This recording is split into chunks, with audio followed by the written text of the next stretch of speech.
नमस्कार विद्यार्थी मित्रांनो, HP अकॅडमी या यूट्यूब चॅनलवर तुमचे मनापासून स्वागत आहे।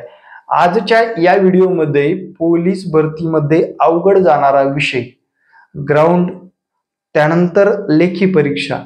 मित्रांनो, सर्वात महत्त्वाचं म्हणजे हा व्हिडिओ महिला पुरुष कुणीही बघत असेल तर, महिला असतील, पुरुष असेल किंवा माजी सैनिक असेल, मित्रांनो माजी सैनिक असतील, यांच्यासाठी महत्वपूर्ण ठरणार आहे। आता लक्षात घ्या, पोलीस भरती करतोय आपण, ठीक आहे, करतात, सर्वच करतात। आता सध्या तर काही लोकांनी तर फॉर्म याच्यासाठी भरलाय, नशिबाने माझा नंबर लागला तर लागला, ग्राउंड झालं तर झालं, आणि लेखी परीक्षेत मला चांगले गुण आले तर मी पोलीस होणार आहे, असे सर्वांनी मनामध्ये स्वप्न रंगवलेले आहेत। रंगवलेच पाहिजे मित्रांनो, स्वप्न पाहायला पाहिजे आणि उघड्या डोळ्यांनी ती पाहिली सुद्धा पाहिजेत। उघड्या डोळ्यांनी ती स्वप्न पाहिली पाहिजेत। परत एकदा रिपीट केलं का, तर मित्रांनो याच्या मागे सर्वात मोठी स्पर्धा आहे, लक्षात ठेवा। तुम्ही ज्या क्राऊड मध्ये आता तयारी करताय, काही लोक अकॅडमी मध्ये लय बादशाह असतात, खूप मोठा बादशाह असतात बरं का, म्हणजे मला हे करायचंच आहे, मला हे 100% मी होणारच आहे, यावर्षी होणारच आहे। त्यांना एक माहित नसतो की बाबा आपले प्लस पॉइंट काय, मायनस पॉइंट काय। त्याचं ग्राउंड येतं 32 आणि लेखी येते 70, तरी पण त्याला शक्य नाहीये का, त्याच्यामध्ये इम्प्रूव्हमेंट अजून करावं लागणार आहे। मित्रांनो, सर्वात प्रथम तुम्हाला अवघड जाणारा विषय मला कमेंट मध्ये सांगा। सर्वात प्रथम मित्रांनो, अवघड विषय, सोपा विषय, असे दोन भाग पाडा। त्यानंतर अवघड इव्हेंट अवघड कोणता आहे आपल्यासाठी, हार्ड आणि इझी असं करू आपण, सोपं जाईल, हार्ड आणि इझी असे दोन भाग पाडून नियोजन केला तरच वर्दी मिळणार आहे। आता विषयाच्या बाबतीत जर बघितलं मित्रांनो, मराठी विषय आउट ऑफ मार्क देणारा विषय आहे ना, या बाजूला आहे। त्यानंतर बुद्धिमत्ता विषय आउट ऑफ मार्क देणारा आहे ना, या बाजूला मित्रांनो, सोपे विषय। याच्यामध्ये तुमच्या एकही मार्क गेला नाही पाहिजे, याच्यावर फोकस करा। याच्यामध्ये एकही तुमचा मार्क गेला नाही पाहिजे, या गोष्टीवर फोकस करा।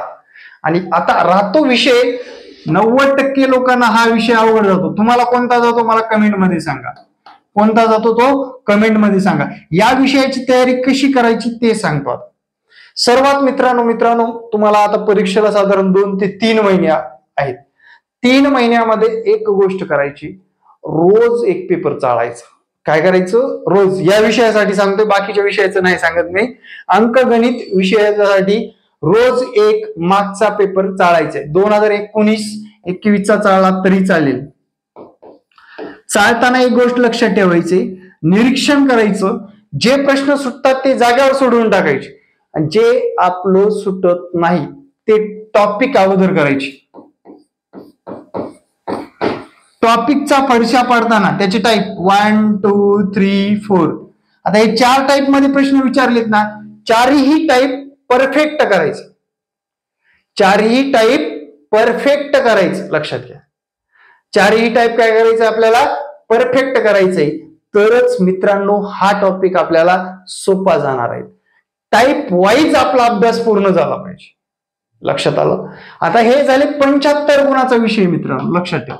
या 75 पैकी तुम्हाला या गणितामध्ये जर 20 मार्क मिळवलं, इथं 23च मार्क आले पाहिजे। 46 + 20 बरोबर तुमची इथं टोटल जर विचारात घेतली तर मित्रांनो 6 आणि 6 66 प्लस मार्कापर्यंत गेलं पाहिजे। कितीपर्यंत, 66 प्लस मार्कापर्यंत गेलं पाहिजे। आपल्याला जीएस मध्ये 22-25 मार्क तरी आले पाहिजे। 22 मार्क आले तरच आपण इथं जिंकणार आहोत। काय, जीएस मध्ये 22 मार्क आले तरच जिंकणार आहोत, म्हणजे टोटल किती होते रे, 88 टोटल झाली पाहिजे। आता जीएस मध्ये मार्क मिळवण्याची स्ट्रॅटेजी सांगतो। तुमचा मेजर पार्ट, हा मेजर म्हणतो बरं का, लक्षात ठेवा, हे लिहून ठेवा तुमच्या वहीमध्ये, चालू घडामोडी निगडीत असतो। ते बंद करा, इतिहास भूगोल सारखं रगडा करण्याची गरज नाही। तुम्हाला काय करायचंय, चालू घडामोडी आजपासून न चुकता लोकसत्ता, सकाळ किंवा महाराष्ट्र टाइम यापैकी 2 पेपर रोज वाचायचे। त्यातल्या राजकारणाच्या बातम्या वाचायच्या नाहीत, योजना काय आल्यात नवीन नियम काय लागू झालेत, पुरस्कार दिले जात आहेत का, आणि विविध घडामोडी होत आहेत का राजकारणामध्ये सुद्धा, आणि नियुक्त्या कोणाच्या नवीन झालेल्या आहेत का, आंतरराष्ट्रीय पातळीवर काही बदल झालेले आहेत का, याच्यावर आजपासून फोकस करा. साधारण 3 महिन्यांनी जेव्हा आपली एक्झाम असेल, लेखी परीक्षा, त्यावेळेस तुम्हाला त्याचा फायदा दुगना होणार आहे. मी काय सांगतोय, तुमचे 25 प्रश्नापैकी 15 ते 18 प्रश्न हे तुमचे चालू घडामोडीवर निगडीत असतात.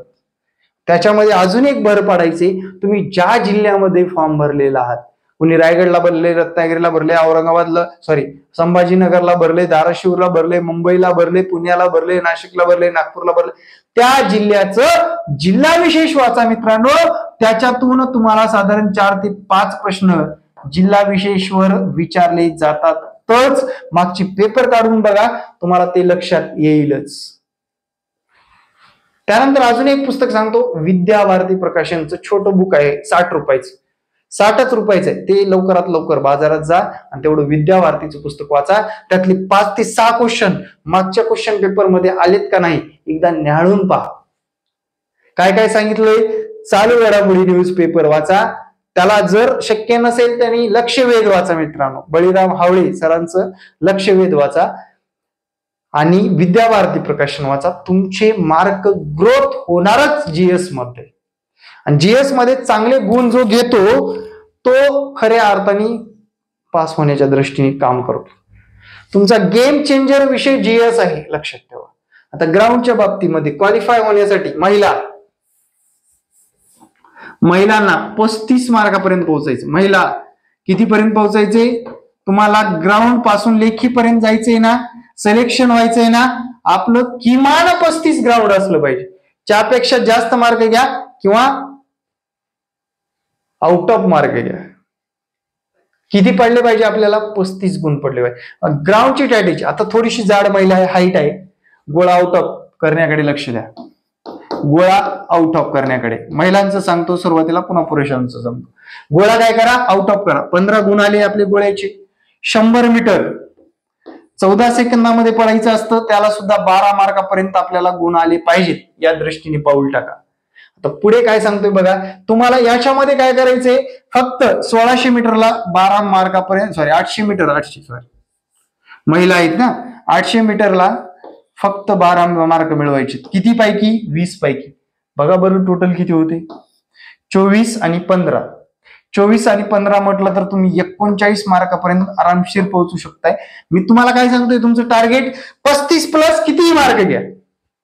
काय होईल, 33, 32, 30, 27, 28 काय मेरिट लागेल ते, त्यापेक्षा आपल्याला प्लस मध्ये मार्क असतील तरच आपलं सिलेक्शन असणार आहे. मागच्या लिस्ट काढून बघा, मला सांगा 27 मार्क पडणारा महिलामध्ये कुणी पोलीस झालाय का रे, महिलामध्ये पोलीस झालेला आहे का, एकदा मागच्या लिस्ट काढून बघा ना. 19ची 21ची आपल्याकडे आहे ना भरती, मग त्याच्यामध्ये 27 मार्क पडलेला पोलीस झालाय का, म्हणजे ही स्ट्रॅटेजी आखलात तरच तुम्ही पोलीस होणार आहात मित्रांनो. मी अगोदरच स्पष्ट सांगतो, नंतर तीर मारून उपयोग नाही. मला 2 मार्क कमी पडले, मला 100 मीटरला पाय चकला, उडी मारताना मी पडलो, माझा पायच मोडला, आणि माझ्या परीक्षेची चिंता करून, ग्राउंडची चिंता करून मला त्या दिवशी ताप आलता, असं म्हणण्यात अजिबात अर्थ नाही. अगोदर पासूनच जबरदस्त काम करावं लागतं, तरच आपल्याला वर्दी मिळत असते मित्रांनो. ठीक आहे. त्यानंतरचा दुसरा मुद्दा मित्रांनो लक्षात घ्या, पुरुष गट. शेवटी फायनल पण मेरिट सांगणार आहे, लक्षात घ्या. पुरुष गटांसाठी पोरांनो 1600 मीटर आहे, 100 मीटर आहे, गोळा आहे. आता ज्याचं 60च्या मध्ये वजन आहे, ज्यांचं 60 पेक्षा कमी वजन आहे वेट, त्या पोरांनी इथे काही काही लोकांचं मित्रांनो 1600 आउट ऑफ होतं बरं का. याच्यामध्ये तुम्हाला ना किती मार्क पडले पाहिजे, 20 किंवा 18च मार्क पडले पाहिजे, लक्षात ठेवा. 20 किंवा 18 मार्क पडले पाहिजे. आता 1600 चांगला आहे ना, 12 किंवा 10 मार्क याच्यात पडलेच पाहिजे. त्याचा गोळा साधारण मित्रांनो 12 किंवा 10च मार्काचा गेला पाहिजे, तरच आपली टोटल बसते. इकडं 38 होते आणि इकडे डायरेक्ट मित्रांनो 44 होते. यापैकी कोणते मार्क मिळवायचे, 38 प्लस कितीही मार्क मिळवा, मी काय सांगतोय, 38 प्लस कितीही मार्क मिळवा, पार 47 मिळवा, 50 मिळवा. मित्रांनो, आता याच्यावरून आपलं जर मेरिट बघितलं पोरांसाठी, 38 प्लस 85, 8 आणि 5 13 आणि 1 उरलं 9 3 12, याच्यापेक्षा जास्त मार्क मिळवायचे. लक्षात ठेवा, यापेक्षा जास्त मार्क आपल्याला मिळवायचे. तुम्ही जिंकणारच आहात, 100% यश मिळवणार आहात. आता हे सर्व स्ट्रॅटेजी कशावर डिपेंड करते रे? पेपरच्या पॅटर्नवर डिपेंड करते. कशावर डिपेंड करते? पेपरच्या पॅटर्नवर डिपेंड करते. त्यामुळे पेपर पॅटर्न कसा येईल यासाठी आपला अभ्यास पण तगडा पाहिजे. आणि ग्राउंडच्या बाबतीत जर विचारात घेतलं, ग्राउंड सुद्धा आपल्याला एकदम जबरदस्त असलं पाहिजे. मित्रांनो, महिलांसाठी सांगतो, आता महिलांनी जर साधारण 39 गुण मिळवले, तुम्हाला पण 80 गुण पर्यंत पोहोचायचं. 9 ला 9, 8 आणि 3 11, 119 पेक्षा जास्त मार्क तुम्हाला मिळवायचे. पूर्व विषयाच्या तुलनेत 4-5 मार्क कमी मिळाले तरी चालतील, पण तुम्हाला एकदम ॲक्युरेट आणि व्यवस्थितरित्या सेफ झोन मध्ये राहायचं असेल तर एवढे प्लस मार्क मिळवणं गरजेचं आहे. तर हा व्हिडिओ कसा वाटला हे अगोदरच सांगतो मी. नंतर रिझल्ट लागल्यानंतर 4 मार्कांनी राहिला, 2 मार्कांनी राहिला, रडला, पडला, उडला, हे नंतरचा विषय आहे मित्रांनो. पण अगोदर आपण जर नियोजन प्रॉपर केला तरच 100% यश मिळवू शकणार आहात. व्हिडिओ कसा वाटला कमेंटमध्ये सांगायला विसरू नका. येणारे प्रत्येक व्हिडिओ पाहण्यासाठी आपल्या चॅनलला सबस्क्राईब करा. आणि जय हिंद मित्रांनो, हा व्हिडिओ जास्तीत जास्त लोकांपर्यंत शेअर करा. हे तुम्हाला परीक्षा झाल्यानंतर सुद्धा असंच दिसणार आहे चित्र. जर अगोदरच मेहनत घेतलात तर तुमच्या अंगावर वर्दी आल्याशिवाय राहणार नाही. माझी अकॅडमी भोसरी पुणे या ठिकाणी आहे मित्रांनो.